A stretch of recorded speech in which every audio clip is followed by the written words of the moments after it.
In the last lecture, we have seen the experiment which are made which on the basis of his experiment on the bacteria which causes pneumonia disease in the human beings or the mammals. But he fails to confirm which is the genetic material. The group of three scientists, Avery, McCarthy, and McLeod, they confirm, we can say that they confirm the genetic material which is present in the living organism is the DNA and the not protein molecule. For that purpose, they also carried out on the same experiment. They follow up the same experiment of the bacteria which causes the pneumonia disease with the two different types of strains, R strain and S strain. They gives first evidence to prove that DNA is the genetic material. By their experiment, they gives the first evidence that the genetic material is DNA and not the protein molecule.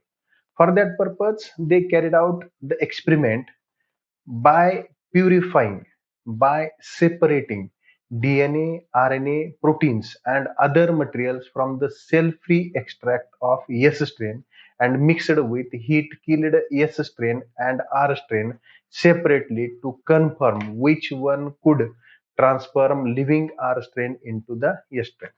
So what they have made, they separated all the different types of contents, we can say as a DNA, RNA, or protein from heat killed S strain, because according to the previous experiment, it is confirmed that there is certain kinds of transforming material is present by means of which the uh, R strain, which are non-pathogenic, they are transformed into the S strain. So these three scientists tried to confirm which is the genetic material or which is the transforming material. मागचा जो experiment होता तोच यांनी carry forward करताना काय केलं, सगळ्यात महत्वाचं त्यांनी डीएनए, आरएनए आणि प्रोटीन जे त्या बॅक्टेरियामध्ये आहेत ते सगळे सेपरेट केले. कशातले? हीट किल्ड एस स्ट्रेन मधले. का? तर अगोदरच्या एक्सपेरिमेंट मध्ये हीट किल्ड एस स्ट्रेन ज्या वेळेस लाईव्ह आर स्ट्रेन मध्ये मिक्स केलं जात होतं त्यावेळेस आर स्ट्रेनचं ट्रान्सफॉर्मेशन कशात होत होतं? एस स्ट्रेन मध्ये. त्याच्यासाठी त्यांनी ही गोष्ट या ठिकाणी केली. only DNA was able to transform harmless strain R into deadly S strain. आता या ठिकाणी त्यांच्या असं लक्षात आलं की जे डीएनए, आरएनए आणि प्रोटीन हे सगळं सेपरेट केलेलं आहे. त्यापैकी फक्त डीएनए हा एकच घटक असा आहे ज्याच्यामुळं ऍक्च्युअल नॉन पॅथोजेनिक जे आहे ज्याला आपण हार्मलेस म्हटलेलं आहे, आर स्ट्रेनचं ट्रान्सफॉर्मेशन कशामध्ये होतं? Pathogenic or deadly S strain. त्याच्यासाठी त्यांनी काय केलं? They also discovered that proteases RNAs did not affect transformation, so that transforming substance was neither a protein nor a RNA molecule. So here they brings about the experiment with the help of different types of enzymes like the proteases, RNases, DNases. These enzymes digest that specific product. Proteases digest the protein molecule, RNAs digest the RNA molecule, DNAs digest the DNA molecule. They found that these two enzymes, proteases and RNAs, they does not involve in the process of transformation. त्यांच्या असं लक्षात आलं की RNA किंवा protein हे transformation मध्ये सहभागी होत नाहीत. पुढे काय म्हटलं त्यांनी? DNA did not inhibit the transformation. DNA did inhibit the transformation. That is, due to the DNA molecule, if that DNA is treated with the DNAs, transformation does not takes place. लक्षात येतं का? पहा, ज्या वेळेस प्रोटीनेजेस किंवा RNS बरोबर जर समजा ते सोल्युशन ट्रीट केलं त्यावेळेस त्या ठिकाणी ट्रान्सफॉर्मेशन होतंय. परंतु जर समजा ते सोल्युशन डीएनए बरोबर जर ट्रीट केलं तर त्या ठिकाणी ट्रान्सफॉर्मेशन होत नाही, म्हणजे that inhibit the process of transformation. Now what the experiment actually which is carried out by this Avery, McCarthy and McLeod. We will see that experiment. So here there is a experimental evidence by Avery, McCarthy and MacLeod. काय केलंय त्यांनी, हे जे hit killed S cells आहेत, बरोबर आहे, कारण याच्यामधलंच कोणतं तरी एक मटेरियल आहे ज्याच्यामुळे ट्रान्सफॉर्मेशन होत आहे. त्याच्यातून त्यांनी काय केलं, लिपिड्स आणि कार्बोहायड्रेट्स बाजूला केले, कारण त्याचा आणि ट्रान्सफॉर्मेशनचा संबंध. मग काय म्हणले, remove the lipids and carbohydrates from a solution of heat killed S cells, proteins, RNAs and DNA remain. म्हणजे या हिट किल्ड एस सेल मध्ये कोणकोणते घटक आहेत, त्याच्यामध्ये प्रोटीन आहे, त्याच्यामध्ये आरएनए मॉलिक्यूल आहे आणि त्याच्यामध्ये डीएनए मॉलिक्यूल आहे. पहिल्या एक्सपेरिमेंट मध्ये काय केलंय, ही ऍडेड याच्यातलं थोडंसं सोल्युशन या ठिकाणी घेतलं आणि त्या सोल्युशन मध्ये कोणतं एन्झाईम टाकलं, प्रोटीएनेज एन्झाईम टाकलं. त्याच्यामुळे इथलं काय झालं, आता प्रोटीन डायजेस्ट झालं, राहिलं काय, आरएनए आणि DNA. Sample should contain no protein, याच्यामध्ये प्रोटीन नाही, फक्त काय आहे त्याच्यामध्ये, आरएनए आणि डीएनए. आता या ठिकाणी ते सोल्युशन ज्या वेळेस आर स्ट्रेन बरोबर किंवा आर सेल्स त्याच्यामध्ये टाकल्यानंतर ना त्या ठिकाणी एस सेल अपियर झाले. म्हणजेच काय झालं, due to the proteinases enzyme which is used for the first experiment, the protein gets digested. Still, the transformation takes place. The R strain bacterium convert into the S strain bacteria. So protein does not affect the process of transformation. समजा तिथं protein जरी नसलं तरी काय झालं, तिथं transformation झालं. याचा अर्थ प्रोटीनमुळे ट्रान्सफॉर्मेशन होत नाही. आता राहिले कुठले दोन घटक, आरएनए आणि डीएनए. प्रोटीनचा विषय इथं कट झाला. दुसऱ्या एक्सपेरिमेंटमध्ये त्याच्यातलं थोडं सोल्युशन घेतलं आणि त्याच्यामध्ये कोणता एन्झाईम टाकला, रायबोन्यूक्लियस. दिस रायबोन्यूक्लियस, that is RNase enzyme, digest the RNA molecule. So in this sample, RNA is not present, but protein and DNA molecules are present in this sample. Then in that sample again R cells are added. बरोबर आहे, इथं काय केलं त्यांना, परत R sale add करायचे, कारण आपल्याला काय करायचं, ट्रान्सफॉर्मेशन करायचं. कशाचं, आर सेलचं एस सेल मध्ये. या ठिकाणी पण काय झालं, there is a transformation occur, that is S cell appears. ह्या दोन्ही एक्सपेरिमेंट मध्ये जर आपण बघितलं, प्रोटीन नसलं तरी ट्रान्सफॉर्मेशन झालं, आरएनए नसलं तरी ट्रान्सफॉर्मेशन झालं. याचा अर्थ काय झाला, ड्यू टू प्रोटीन और RNA transformation does not affect, transformation takes place when in the solution RNA और प्रोटीन्स आर अब्सेंट.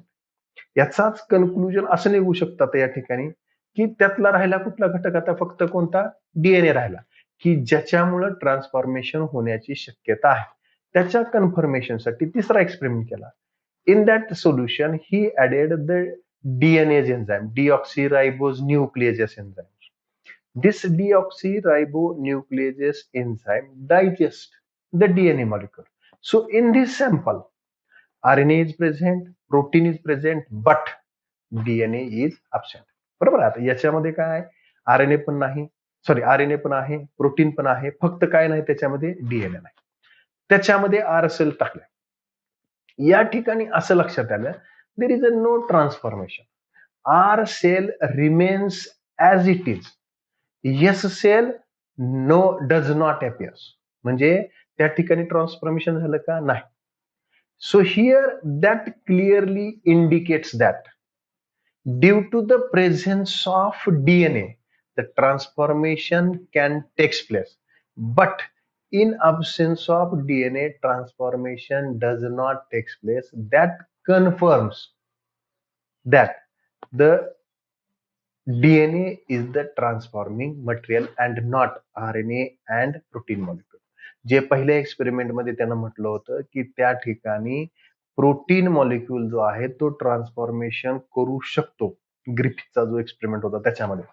परंतु ह्या तिघांनी जर रिसर्च केला त्या ठिकाणी प्रोटीन किंवा आरएनए मुळे ट्रान्सफॉर्मेशन होत नाही. कशामुळे ट्रान्सफॉर्मेशन होतंय, तर DNA. We will see that particular experiment with the help of the animated structure. So these three scientists, Avery, MacLeod and McCarthy, they work on this process of transformation. Similar experiment which we have discussed here in the first part, here we will discuss that in the animated form. या ठिकाणी काय केलं, आता या याच्यामध्ये are strain plus S strain heat केलेलं in to the mice डाय.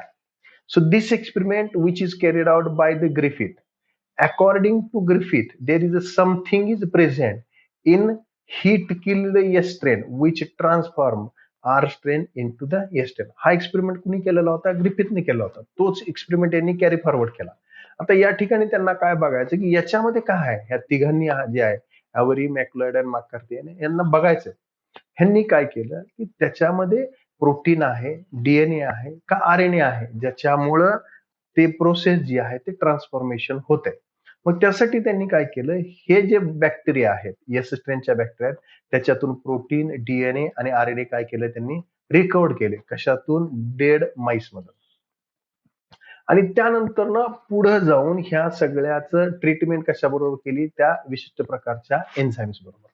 पहिल्या दोन एक्सपेरिमेंट बरोबर प्रोटीएजेस आणि आरएनएजेस. प्रोटीएजेस काय करणार आहे? प्रोटीनला डायजेस्ट करणार आहे. आरएनएज काय करणार आहे? आरएनएला डायजेस्ट करणार आहे. ह्या दोघांचं जर त्याच्यामध्ये ऍडिशन केलं तर त्या ठिकाणी काय होतंय? R strain live, S strain heat केलेलं, या दोघांपैकी कोणताही जरी प्रोटीन टाकला आणि ते जर समजा उंदरामध्ये इंजेक्ट केलं तर उंदराला निमोनिया हा आजार होऊन तो काय होतंय? मरतोय. याचा अर्थ काय झाला? The transformation takes place still in absence of RNA and the protein molecule. बरोबर आहे. त्या ठिकाणी त्या दोन्ही एन्झाईम्सचा परिणाम काही सुद्धा झाला नाही. ते इंजेक्ट केल्यानंतर ना नॉन पॅथोजेनिक आर स्ट्रेन आहे त्याचं ट्रान्सफॉर्मेशन त्या ठिकाणी झालेलं आहे. आता पुढच्या एक्सपेरिमेंटमध्ये त्याने काय केलं? He added the DNAs protein which have the ability to digest the DNA molecule is added in the mixture of living live R strain and heat killed S strain that is injected into the mice. They found that the mice is alive. तो उंदीर जो आहे तो जिवंत आहे.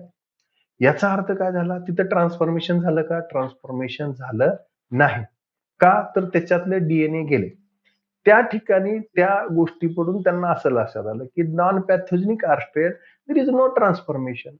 So pathogenic S strain recovered from the dead mice जे आहे ते त्या ठिकाणी प्रोटीन पासून होत नाही, आरएनए पासून होत नाही, तर कशामुळे होत आहे? डीएनए पासून होत आहे. So the process of transformation takes place only due to the presence of DNA molecule and not from the RNA or the protein molecule. So this is the first evidence which proves that the transformation material may be DNA molecule. Now another group of scientists work on the same experiment, Harsha and Chase. They brings about a special kind of experiment on bacteriophages. They worked with virus that infect bacteria, that is bacteriophages, which are composed of DNA and RNA. या दोघांनी, harsh आणि chess जे आहे, यांनी कशावरती experiment केला? बॅक्टेरियोफेजेस नावाचा एक जीव आहे. हा काय करतो? बॅक्टेरियाला इन्फेक्ट करतो. एक प्रकारचा व्हायरस आहे तो बॅक्टेरियोफेजेस. तो काय करतो? बॅक्टेरियाला इन्फेक्ट करतो. ह्या दोघांनी काय केलं? त्याच्यावरती रिसर्च केला. का त्याच्यावरती रिसर्च केला? तर हा जो बॅक्टेरियोफेज आहे, हा जो व्हायरस आहे, याच्यामध्ये फक्त दोनच कंपोनंट आहेत. एक तर डीएनए आहे आणि दुसरा प्रोटीन आहे. ज्यावेळेस हा इन्फेक्ट करतो त्यावेळेस याचं डीएनए जे आहे ते बॅक्टेरियल सेलमध्ये जातं, तिथं रिप्रोडक्ट होतं, प्रोपोगेट होतं आणि त्याच्यापासून मल्टिपल प्लॉपीज होतात. In his experiment, they used two different types of radioactive substances, radioactive phosphorus with 32p and radioactive sulfur with 35s. हे कशासाठी? Phosphorus is related with the DNA molecule and sulfur is related with the protein molecule. या ठिकाणी या दोघांनी काय केलं? Radio phosphorus आणि radio sulphur घेतला. हे कशासाठी घेतलं? तर हा रेडिओ फॉस्फरस जो आहे हा कशाबरोबर कंबाईन होऊ शकतो? फक्त डीएनए मॉलिक्युल बरोबर कंबाईन होतो. का? तर डीएनए मध्ये फॉस्फरस आहे. आणि सल्फर जो आहे तो फक्त प्रोटीन मॉलिक्युल बरोबर कंबाईन होतो, कारण प्रोटीन मध्ये सल्फर आहे, डीएनए मध्ये सल्फर नाही. Radioactive phages were allowed to infect Escherichia coli bacteria. E. coli is a specific bacteria that is known as the Escherichia coli bacteria, which affect by the bacteriophages. हा जो bacteria आहे Escherichia coli, ह्याच्यावरती याचं infection होतं. Grown on the medium containing normal phosphorus and sulfur. हे पण घेतलं, कुठलं? रेडिओ पण घेतलं आणि नॉर्मल पण घेतला. The result of the experiment is as follows. या पद्धतीचा रिझल्ट त्या ठिकाणी दिसला. ज्या वेळेस बॅक्टेरिओफेजेसला सल्फर लेबल्ड त्या ठिकाणी केलं, मग आता काय झालं, हा सल्फर कशाबरोबर रिॲक्ट झाला, ह्या प्रोटीन कोट बरोबर. कारण प्रोटीन मध्ये सल्फर आहे, इथे काय म्हटलंय, सल्फर लेबल्ड प्रोटीन कॅप्सूल.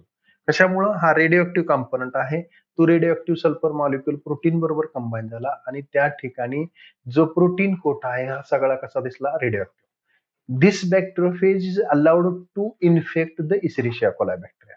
हा जो दिसतोय हा Escherichia coli bacteria, ह्याला त्याने इन्फेक्शन केलं. ॲनिमेटेड मध्ये आपण व्यवस्थित बघूयात कशा पद्धतीनं ते इन्फेक्ट करतं, डीएनए कसं आतमध्ये जातं आणि कसं प्रोपगेट होतं. बरोबर आहे. आता या ठिकाणी हा डीएनए सेलमध्ये एंटर झाला. The protein coat remains outside the body of bacteriophage that is called as ghost. हा जो प्रोटीन कोट बॅक्टेरियाच्या बाहेरच्या बाजूला राहतो, हा प्रोटीन कोट जो आहे तो सेलमध्ये प्रवेश करत नाही. मग हा डीएनए फक्त आतमध्ये येतो आणि बाहेर काय राहतं, प्रोटीन कोट राहतं. यात डीएनएच्या मल्टिपल कॉपीज तयार झाल्या, हे प्रोटीन कोट बाहेर राहिलं. No sulphur detected in cells plus sulphur detected in the supernatant. ह्या एक्सपेरिमेंट मध्ये जो डीएनए बॅक्टेरियोफेजेस मध्ये प्रवेश केलेला त्याच्यामध्ये रेडिओ ऍक्टिव्ह दिसली का, नाही दिसलं. कशामध्ये दिसलं रेडिओ ऍक्टिव्हिटी, फक्त प्रोटीन कोट मध्ये. याचा अर्थ हा जो डीएनए मॉलिक्युल आहे याच्यामध्ये त्या ठिकाणी जो इन्फेक्शन होतंय ते डीएनए मुळे होतं आणि ते रेडिओ ऍक्टिव्ह नाही, हे या ठिकाणी सिद्ध झालं. दुसरा एक्सपेरिमेंट केलं त्यानं, he allowed phosphorus labelled DNA core. आता काय केलं, रेडिओ ऍक्टिव्ह फॉस्फरस बरोबर त्या बॅक्टेरियोफेजला कंबाईन केला. तो रेडिओ ऍक्टिव्ह फॉस्फरस कशात कंबाईन झाला, त्या डीएनए मध्ये. का, तर डीएनए मध्ये फॉस्फरस मॉलिक्यूल आहे. आपण पुढे जे स्ट्रक्चर ऑफ डीएनए वगैरे बघणार आहोत त्याच्यामध्ये ते स्ट्रक्चर डिटेलमध्ये बघूया. मग आता या ठिकाणी घोस्ट जे आहे, बॅक्टेरियोफेजेची सेल जी आहे ती बाहेर राहिली. आतमध्ये काय केलं, फक्त बॅक्टेरियल डीएनए गेला. That DNA multiplies in the bacteria Escherichia bacterial. Infection झालं, त्याचं ब्लेंडिंग झालं. ब्लेंडिंग म्हणजे त्याच्या मल्टिपल कॉपीज तयार झाल्या आणि त्या ठिकाणी सेंट्रिफ्युगेशन केल्यानंतर असं दिसून आलं, phosphorus is detected in the cell. याच्या सेलच्या आतमध्ये काय दिसलं, फॉस्फरस दिसला, म्हणजे रेडिओ ऍक्टिव्हिटी त्या ठिकाणी दिसून आली. No phosphorus is detected in the supernatant. हे बाहेरचं जे गोष्ट आहे याच्यामध्ये त्या ठिकाणी प्रोटीनचं जे कोट आहे त्याच्यामध्ये फॉस्फरस दिसलेला नाही. याचा अर्थ काय झाला, जो डीएनए मॉलिक्यूल आहे तोच फक्त एकाच्या कॅरेक्टर जे आहेत एका ठिकाणापासून दुसऱ्या ठिकाणी ते घेऊन जाऊ.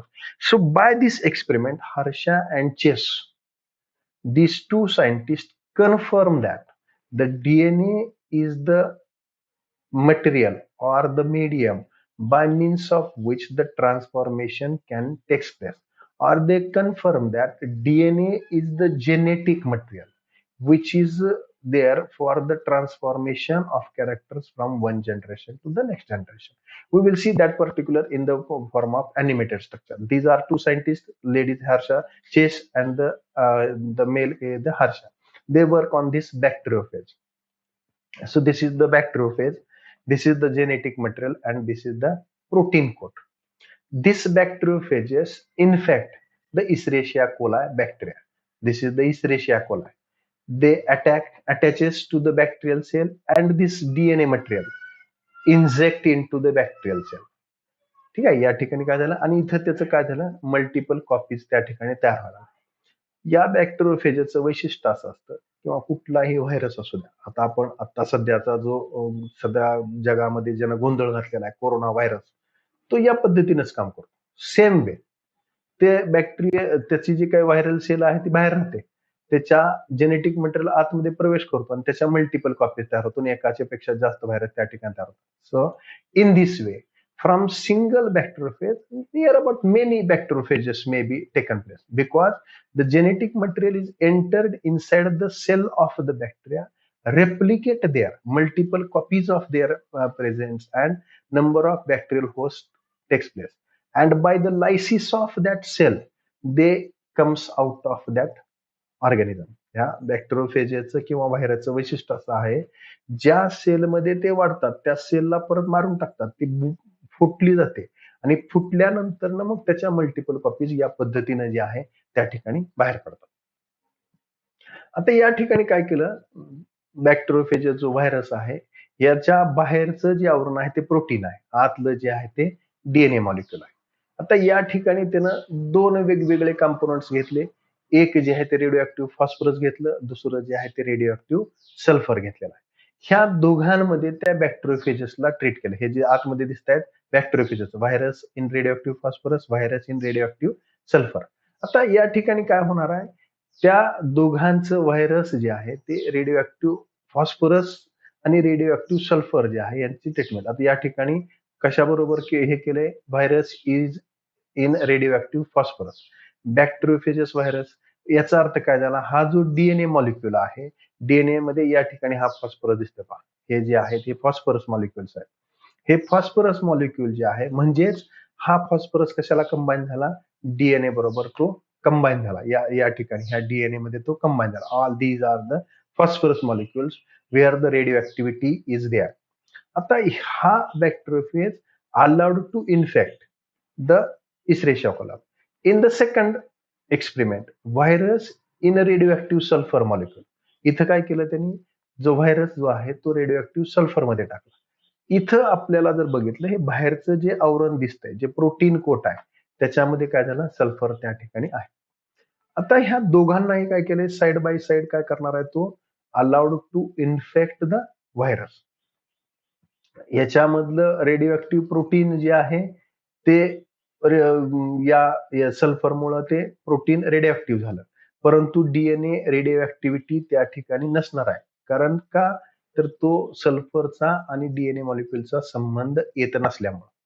आता या ठिकाणी पहा, virus and Escherichia coli in radio phosphorus, virus and Escherichia coli in radio sulphur, दोन वेगवेगळे आहेत. हा पहिल्यांदा व्हायरस जो आहे तो त्याच्यात टाकला, हे या ठिकाणी टाकला. The bacteria bacteriophage infect the virus, त्या ठिकाणी इन्फेक्ट झाला. पहिल्या एक्सपेरिमेंटमध्ये virus and Escherichia coli in radio sulphur molecule, जो रेडिओ सल्फर मॉलिक्युल त्या ठिकाणी आपण केलेला आहे, त्याला सेंट्रीफ्यूज केलं. Blender separately phages from bacteria, तो त्या बॅक्टेरिया इन्फेक्ट करेल, त्याला ब्लेंड करेल, त्याचं जेनेटिक मटेरियल बॅक्टेरियल सेलमध्ये जाईल. त्यानंतर त्या ठिकाणी त्याच्या मल्टिपल कॉपीज तयार होतील. ते आयसोलेट केल्यानंतर त्याला विशिष्ट प्रकारे सेंट्रीफ्यूज केलं जातं, त्याला गोल फिरवलं जातं, त्याच्यामुळे ते बॉटमला सेटल होतात. Bacteria and phages are separated by centrifugation, ते सेपरेट केलं. त्यानंतर त्याला असं दिसून आलं, ही जो पहिला एक्सपेरिमेंट आहे सल्फरचा, त्या बॅक्टेरियल सेल्स ज्या अलाउड केलेल्या आहेत त्याच्यामध्ये the outer protein coat is radio while the genetic material DNA is not radio. या ठिकाणी supernatant containing viral protein are radio while the pellet containing Escherichia coli bacteria were non radio. ज्या इसेरिशिया कोलायच्या शरीरामध्ये जो DNA molecule गेलाय तो radio आहे का, नाही. फक्त प्रोटीन कोट आहे तो रेडिओ आहे. याचा अर्थ काय झाला, तो रेडिओ सल्फर कशाबरोबर कंबाईन झाला, प्रोटीन कोट बरोबर, आणि ते बाहेरच राहिले, इसेरिशिया कोलायच्या आतमध्ये गेले. इसेरिशिया कोलायच्या आतमध्ये काय गेले, डीएनए गेले. तो कसा आहे, रेडिओ आहे.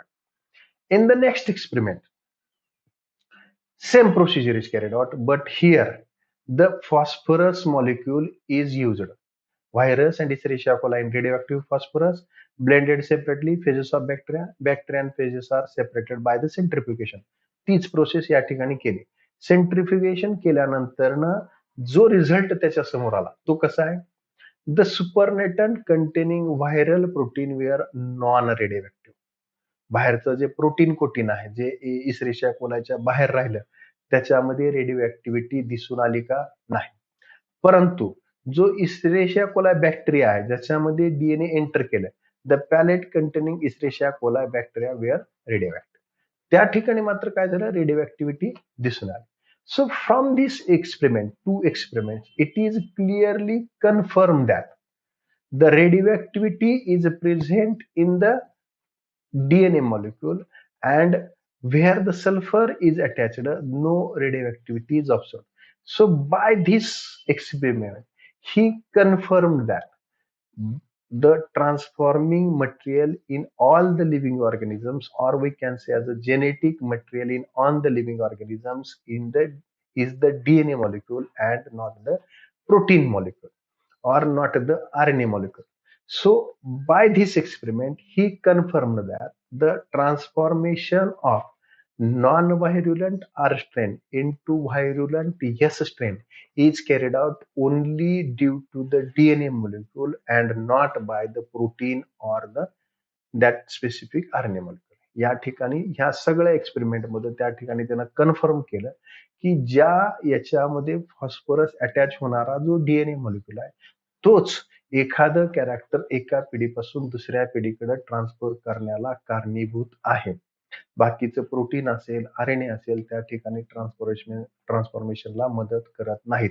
आणि या ठिकाणी या गोष्टीवर असं कन्फर्म झालं in all the living organism the genetic material which is present is the DNA molecule and not RNA or protein molecule. So these are all the three different types of experiment by means of which it is confirmed that in the living organism genetic material is a DNA. या ठिकाणी या तीन experiment Griffith, every, मॅककार्थी, मॅक्लोएड आणि हर्ष आणि chess या तीन experiment मधून या ठिकाणी ही गोष्ट सिद्ध झाली की सगळ्या सजीवामध्ये जेनेटिक मटेरियल जे आहे ते आरएनए आहे, सॉरी डीएनए आहे, आरएनए किंवा प्रोटीन नाही. नंतर या टॉपिक मध्ये पुढच्या लेक्चर मध्ये आपण बघणार आहोत स्ट्रक्चर ऑफ डीएनए आणि त्यानंतर ना replication of DNA. So here we have completed the historical account regarding the genetic material DNA.